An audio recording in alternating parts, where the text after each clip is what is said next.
Hi అండి. ఈరోజు పాలక్ పరాటా చేయాలని చెప్పేసి ఈ వీడియో చేశానండి. సో, అందుకే కాడలు తీసి పెట్టుకున్నాను. సో, అలాగే ఇప్పుడు మీకు చూపిచ్చే ఆకుకూరని నేనైతే పాలకూరనే అనుకుంటున్నానండి. మీరు చూసిన తర్వాత అది ఏ ఆకుకూర అని అనుకుంటున్నారో నాకు కామెంట్ చేయొచ్చు.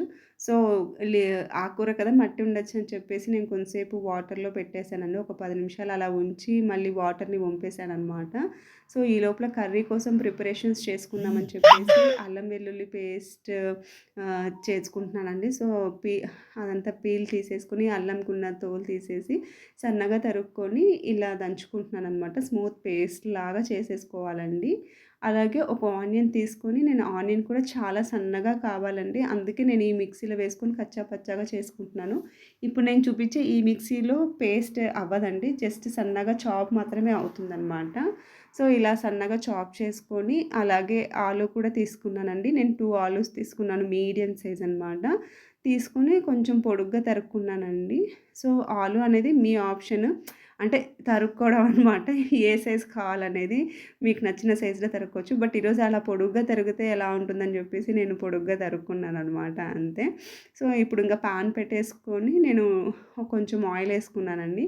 ఆయిల్ ఏసేసుకొని పోపు గింజలు వేసుకున్నాను. అలాగే ఎండుమిర్చి కూడా వేసేసుకున్నానండి. అలా వేసుకున్న తర్వాత మనం పోపు వేగే వరకు ఉండి వేగిపోయిన తర్వాత మనం దంచి పెట్టుకున్నాం కదా అల్లం వెల్లుల్లి పేస్ట్, ఆ పేస్ట్‌ని ఒక టీ స్పూన్ ఏసుకున్నానండి. నేను కొంచెం ఎక్కువగానే దంచుకున్నాను. పిండిలో కూడా అవసరమని, పరాటా పిండిలోకి అవసరం అనేసి. సో, అది కొంచెం పక్కకు పెట్టేసుకున్నానండి. అలాగే ఆనియన్స్ కూడా వేసేసుకున్నాను. ఆనియన్స్ వేసుకొని ఆనియన్స్‌లోనే కొంచెం పసుపు కూడా వేసేసుకున్నానండి. సో, 2 కలిపి ఒకటేసారి పచ్చివాసన ఎళ్ళిపోయి బాగా మగ్గిపోతుందని చెప్పేసి వేసేసుకున్నాను. సో, అలా మగ్గిపోయిన తర్వాత మనం తరిగి పెట్టుకున్న ఆలు గూడా వేసేసుకోవాలి. వేసుకున్న తర్వాత నేను కొంచెం సాల్ట్ ఏసుకున్నానండి త్వరగా మగ్గుతుంది అని. సో, అలా వేసుకున్న తర్వాత బాగా కలబెట్టేసుకొని మూత పెట్టేసుకోవాలనమాట. సో, అంతేనండి. సో, ఇప్పుడు దీంట్లో మసాలా కోసం అని చెప్పేసి నేను ఒక 2 టమాటోస్ తీసుకున్నానండి. వాష్ చేసి తీసుకున్నాను. వీటిని బాగా సన్నగా సన్నగా మీన్స్ అది మన ఇష్టమండి. మీరు టమాటాలాగా వేసుకోవాలంటే వేసుకోవచ్చు. బట్ నేనైతే స్మూత్ పేస్ట్ లాగా చేద్దామని చెప్పేసి ఊరికే జస్ట్ మీడియం సైజ్‌లో తరుక్కొని మిక్సీలోకేసుకుంటున్నానండి పేస్ట్ చేసుకోవడానికి.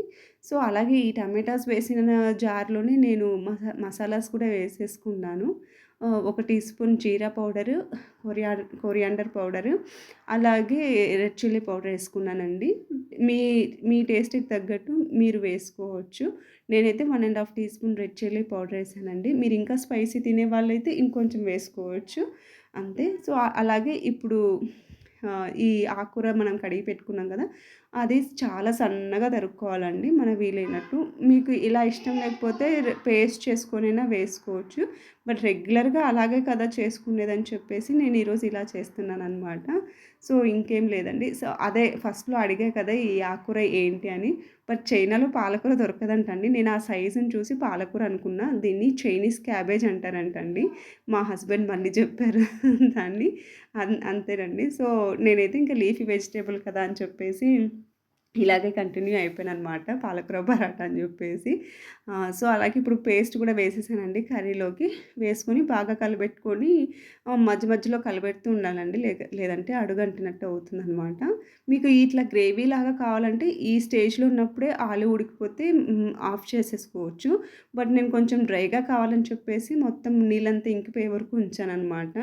సో, అంతేనండి. ఇప్పుడు ఈ ఈ పరాటా కోసము గోధుమ పిండి తీసుకున్నానండి. తీసుకొని అందులో సాల్ట్, ఆయిల్, జీరా వేసానండి. జీలకర్ర డైజెషన్ కోసం బావుంటుందని చెప్పేసి అలా ఇంగ మనం తరుక్కున్న ఆకుకూరను కూడా వేసేసుకొని ఇలా పిండిలాగా అదే చపాతీ పిండిలాగా తడిపేసేసుకున్నానండి అంతే. సో, ఈ లోపల ఇది మగ్గిందా లేదా అని చెక్ చేసుకుంటున్నానండి. ఆల్మోస్ట్ అయిపోయింది. ఇంకా కొంచెం సేపు ఉంటే బాగా డ్రైగా అయిపోతుంది. అంతే చెక్ చేసుకుంటున్నా. సో, ఆల్మోస్ట్ ఉడికిపోయిందండి. ఇంకొక 5 మినిట్స్ ఉంటే అయిపోతుందనమాట. ఇది అయిపోయే లోపల నేను చపాతీ పిండిని రోల్స్ లాగా చేసుకుందాం అనేసి పిండిని మళ్ళీ బాగా కలిపి రోల్స్ లాగా చేసుకున్నానండి. సేమ్ సైజులో. ఒకటే సైజు ఉంటే బావుంటుంది గదా చూడడానికి.